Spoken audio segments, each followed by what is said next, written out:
Hey, it's Doug here from Mornings on Sunshine. I had a great conversation with Dr. Ewen Blaikie. He's a local vet here, and we talk all things animals. Make sure you check it out. And when we get to the end, make sure you like, comment, and subscribe. Now, the areas that we're talking about today is obviously, as I said, dental disease, weight gain, and skin and ear issues. Yep. You off air, you and I have been talking. They're probably the three biggest things that vets see. Can you tell me a little bit about why you think they're the issues that they see the most? Yeah, well, I think the key with these three issues too is that they're all preventable. They're all things that we can do, ahead of time instead of waiting until it needs a lot of treatment. Yeah.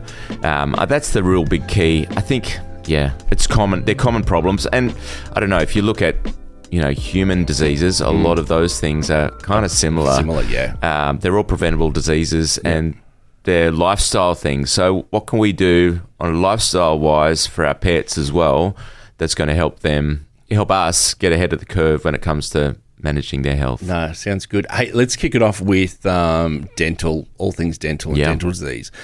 What are some of the things that we need to think about when it comes to our pets? Is it just an age thing when it comes to dental disease, or? Look, it's a combination. Age is definitely a factor. Yep. I think it's a lifestyle thing as well. So it's the diets that we're feeding our animals, and also, like, if you think about the breeds of dogs that we've got Chihuahuas, we've got tiny little Papillon, we've got giant big dogs, all different shapes and sizes, and they all get fed pretty much the same thing, highly digestible food, which is easy to swallow. I mean, if you've ever seen a hungry dog eat, it sort of gets literally vacuumed up with not much chewing going on. You compare those sort of breeds of dogs with dogs in the wild who have to hunt for their prey. They've got to chew on bones. They've got to, their teeth get a lot more work out. Yeah. And so I think the modern diet has a lot to play in terms of the dental disease that we see pretty much from an early age. So maybe from 3 years old, a lot of dogs are showing, like, they come into the vet for a normal checkup, and we're starting to see dental disease happening. Yep. Okay. So so 3 on, you start to see it more and more, but it's really diet from a young age. So what are some of the things that we can do to help prevent in that space? Yeah, absolutely. So we've been talking about diet. I think that is a factor. Now, it's easy for me to say on radio, you need to feed your dog X, Y, and Z. Yeah. Some dogs are very finicky, especially your small toy breed type dogs. They're not going to want to chew on really hard things. Yep. But that's really the crux of it. So we've got to be really mindful about the foods that our dogs are eating. Yeah. Okay. So they need to be gnawing on something. They need to be chewing on something. They need to spend some time, either working through food or working through something that they can chew on that's going to help to clean their teeth. Because we're not going to, some people do it, but brushing your dog's teeth is not high on most people's list of things to do in the morning. I don't think Mr. Bruce is like, appreciate me. Come on, big fella, we're going to brush your teeth today. Yeah. That's right. Whereas if I gave him a bone or something like that, he can chew on. Totally. Yeah. So there's some great products available now. Depending on your philosophy for what your dog can and can't eat, raw bones might be part of that picture. I would say might with parentheses, because not all dogs are suited to eating raw bones.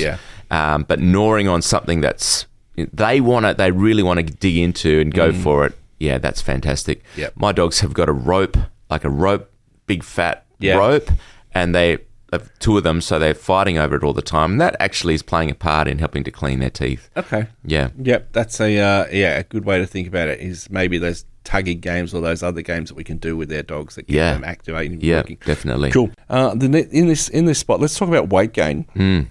What are some of the common issues that we see around pet obesity in Australia? Yeah, unfortunately, obesity is a big problem. Probably 50% or more pets that walk through the door are already overweight to some degree. We start to see it probably from about a year or so of age onwards. Wow. And it has an impact. It has an impact on their general well-being. It has an impact on their sort of exercise tolerance.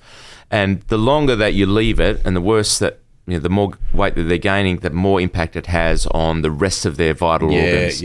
So, long term, it's going to affect their joints. it's also going to affect some other vital organs as well. Yeah. So it's really important that we pay attention to that. And like I said, the earlier that we get on top of these things, the better it's going to be for the lifespan of the dog. Yeah. Okay. So getting on top of it early is much better.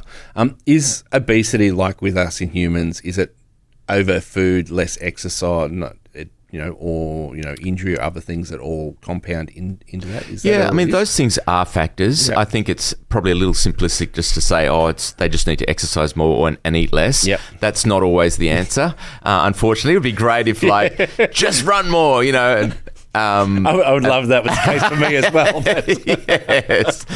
And sure, we do need to focus on diet. We do need to focus on exercise. Yeah.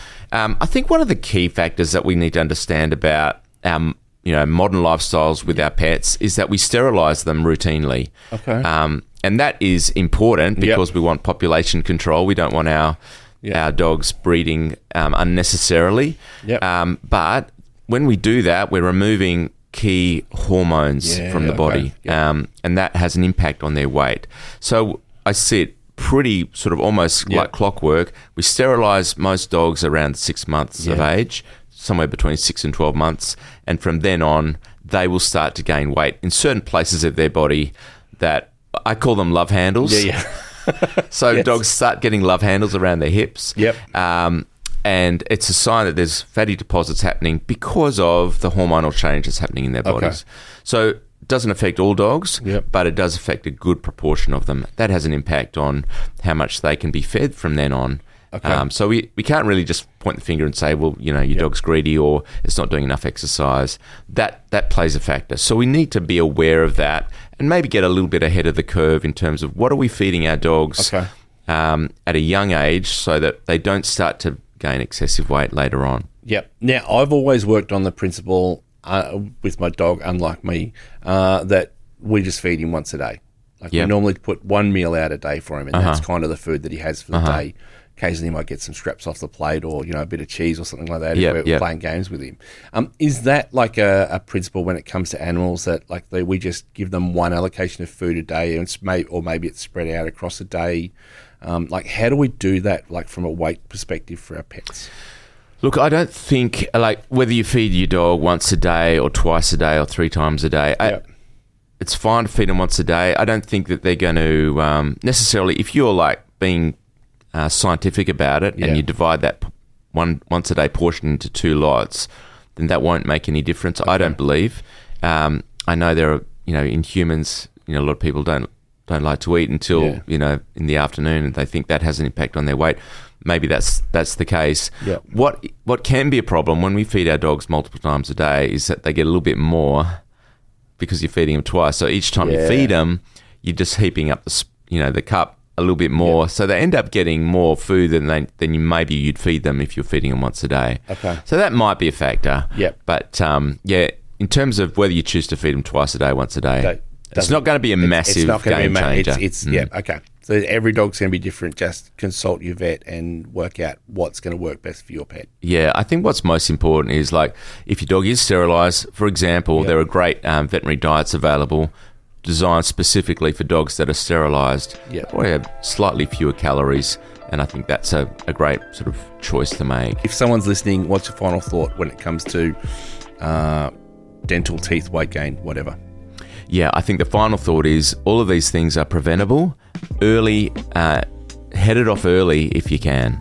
Hey, thanks for watching that conversation with Dr. Ewen Blaikie. If you loved it, share it with someone who's an animal lover.